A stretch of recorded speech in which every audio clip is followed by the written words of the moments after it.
High hello good morning friends, welcome back to my channel. कसे आहात तुम्ही सगळे? आय होप तुम्ही सगळे खूप छान आणि मस्त मजेत असणार. तर चला, हा व्हिडिओ जो आहे तो खूपच रिक्वेस्टेड व्हिडिओ आहे. बरेचदा फ्लावर्स वगैरे दाखवले की मग अशी कॉमेंट येते की ताई तुम्ही कंपोस्ट खत कुठला वापरता, आणि बरेच ताई लोकांनी अशी पण कॉमेंट केली की प्लीज तुम्ही यावर डिटेल व्हिडिओ बनवा. तर व्हिडिओ मी हा ऑलरेडी म्हणजे शूट केला होता, फक्त अपलोड करायचं राहिलं होतं. तर हा व्हिडिओ 31 आहे. ॲक्च्युली काय झालं ना, म्हणजे म्हटलं मी 1 तारखेपासून काहीतरी नवीन व्हिडिओ अपलोड करावा, म्हणून मग मी हा व्हिडिओ जो आहे तो अपलोड करायचा राहू दिला. बरेचदा ट्राय केलं की बाकीच्या व्हिडिओमध्ये लास्टला याचं व्हिडिओ थोडंसं टाकते, पण म्हटलं हा मला डिटेलमध्ये शेअर करायचं होतं म्हणून राहून गेला. तर बघा, मी मागे जो म्हणजे 5 जानेवारीला मी व्हिडिओ अपलोड केला, त्यामध्ये मी जे आहे डिस्क्रिप्शनमध्ये एका कंपोस्ट खतची लिंक दिली होती, जो खूप दिवसांपूर्वी मी बनवला होता. त्याचं खत अशा प्रकारे बनलेलं आहे. खूप छान खत, म्हणजे फ्रीचं कंपोस्ट खत आपल्या घरच्या घरी बनवून तयार होते. तर चला, आता इथे मी तुम्हाला सांगते. तर बघा, इथे मी खूप मोठी बकेट घेतली आणि बकेटला छान सगळीकडे होल करून घेतले. त्यामध्ये आपल्या कुंडीमधला दररोजचा जो कचरा काढी निघतो तो मी एका प्लेटमध्ये जमा करून ठेवलेला होता. आणि सगळ्यात खाली लेअर मी त्याची लावून घेतली. त्यानंतर यामध्ये माझ्याकडे शेणखत होतं, ते थोडं घालून घेतलं. त्यानंतर कोकोपीट होतं, ते पण घातलं. त्यानंतर माती होती, म्हणजे माझ्याकडे अशी माती पण होती, ती पण घातली.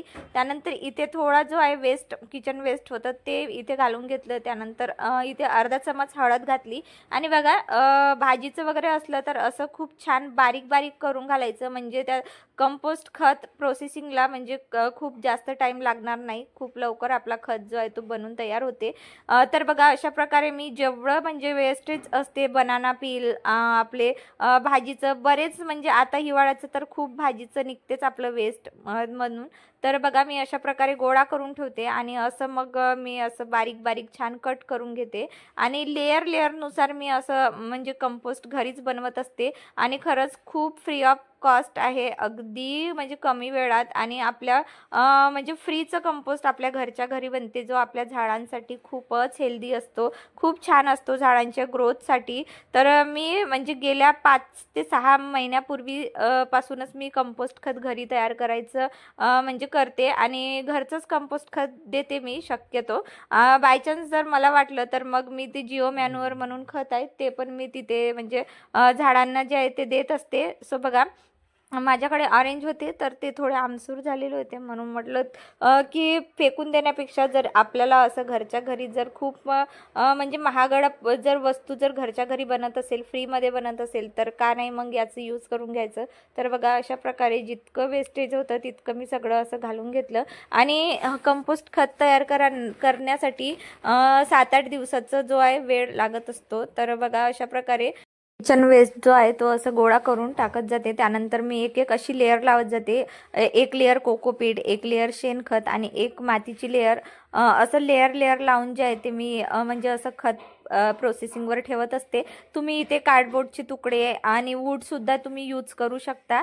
सध्या माझ्याकडे कार्डबोर्डचे तुकडे नाही, म्हणून मग मी काही ते यूज केले नाही. त्यानंतर बघा, ज्वारी माझ्याकडे थोडी लागल्यासारखी झाली होती. म्हटलं याचं काय यूज होणार, तर मग म्हटलं इथे खत बनवण्यासाठी आपल्या प्लांट्सला खरंच खूप फायदे होतील, म्हणून मी हे ज्वारी पण यामध्ये घालून घेते. आणि याची पण मी एक लेअर इथे लावून घेतली. त्यानंतर परत माती घातली.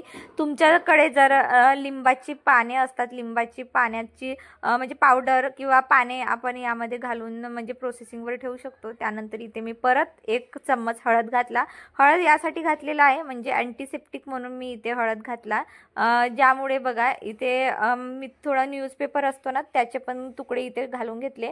आणि आता मी हे असंच म्हणजे तर ही बकेट भरेपर्यंत जेवढं इथे किचन वेस्ट माझं जाणार तेवढी मी बकेट भरण्याचा प्रयत्न करणार. सो बघा, अशा प्रकारे मी इथे लेअर लावून घेतली.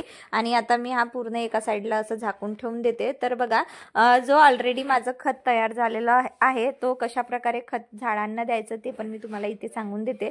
सो बघा, इथे असं घ्यायचं आणि झाडातली जी माती आहे ना कुंडीतली, ती थोडी खाली आणि वर करायची आणि त्यामध्ये हा कंपोस्ट खत आपण इथे घालून घ्यायचं. म्हणजे झाडांची खरंच खूप छान ग्रोथ असते. भरपूर म्हणजे त्यांना झाडांना आपल्या खूप छान भरपूर प्रोटीन वगैरे मिळत असते. तर बघा, प्रत्येक झाडांना मी असंच म्हणजे कुंडीतली माती थोडी खालीवर करून प्रत्येक झाडांना मी अशा प्रकारे देऊन देते. आणि मी आतापर्यंत दोनदा माझं असं कंपोस्ट खत जो आहे तो तयार झालेला आहे। एक कंपोस्ट खत मी बनवला होता, तो माझा संपला, म्हणजे मी झाडांना देऊन देऊन संपला। त्यानंतर हा परत एक तयार झाला आणि आता हा संपेपर्यंत बाकीचे पण माझे 3 तर आता प्रोसेसिंगवर ठेवलेलेच आहेत मी, ते तुम्हाला तुमच्यासोबत मी शेअरच केलं। तर बघा, त्यानंतर हा दुसरा दिवस, दुसऱ्या दिवशी पण जेवढं काही माझ्याकडे होतं किचन वेस्ट तो मी परत इथे एक लेअर लावून घेतली आणि अशाच प्रकारे मी लेअर लावून जी आहे पूर्ण मी हे बादली भरून घेतली। त्यानंतर हा संडेचा दिवस म्हणजे कालचा दिवस, कालच्या दिवशी पण मी अशा प्रकारे परत एक लेअर लावून घेतली आणि आता पूर्णपणे बकेट जी आहे ती भरलेली आहे। यावर मी थोडी माती घालून 3 महिने असंच मी याला एका म्हणजे कोपऱ्यामध्ये झाकून ठेवून देणार। आणि यामध्ये तुम्ही म्हणजे नीम ऑइल म्हणून एक बॉटल येते, ते पण तुम्ही इथे ॲड करू शकता। मी केला होता पण ॲक्च्युली व्हिडिओ शूट करायचं राहिलं होतं, म्हणून ते व्हिडिओत आलं नाही। तर बघा, अशा प्रकारे मी यावर झाकून देते आणि खालच्या बाजूला आपण एक पराती ठेवून त्याच्यातला ऑइल सुद्धा आपण यूज करू शकतो। तो लिक्विड ऑइल सुद्धा आपल्या प्लांटसाठी खूपच, ग्रोथसाठी खूपच इम्पॉर्टंट असतो। तर चला, आता व्हिडिओ इथेच थांबवते। तुम्हाला आजचा व्हिडिओ कसा वाटला मला कॉमेंटमध्ये नक्की सांगा। आवडला असेल तर प्लीज चॅनलला सबस्क्राईब करून घ्या। भेटूया अशाच मस्त इंटरेस्टिंग व्लॉगमध्ये। So bye friends, have a nice day.